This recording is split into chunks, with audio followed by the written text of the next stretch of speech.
आज आमचे पितर एकदमच खुश होणार. माझ्या वडिलांनाही तळलेले पदार्थ, भजी, वडे, कुरडई, पापडी, मासवड्या आणि त्यातल्या त्यात आळूची वडी, कोथिंबिरीची वडी हे सर्व पदार्थ फार आवडायचे.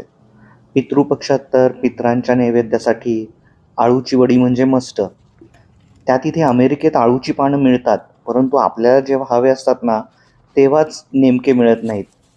तेव्हा गेल्या वर्षी मी 2-4 आरवी परसबागेत लावल्या आणि बघू म्हटलं आळू उगतोय का.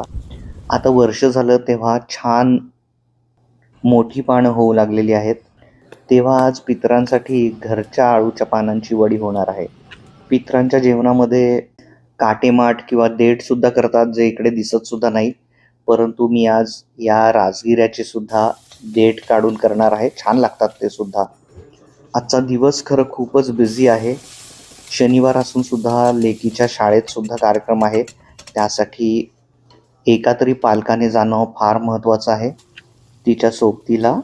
तेव्हा मी आणि बायकोने पितराच्या नैवेद्याची जबाबदारी अर्धी अर्धी जमेल तशी शेअर केलेली आहे आणि खरंच यथाशक्ती अशी आज आम्ही पितरांची सेवा करणार आहोत. जसं की माझ्या सविस्तर व्लॉगमध्ये सुद्धा मी आपल्या चॅनेलवर सांगितलेलं आहे. पितरांचं जेवण करणं हे काय फार अगदी रॉकेट सायन्स नाही आहे.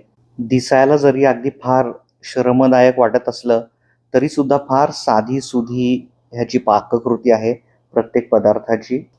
आणि विशेष म्हणजे आम्हाला दोघांनाही आवड आहे सर्व सणसूद, रीतिरिवाज पाळण्याची, सणसूद साजरे करण्याची.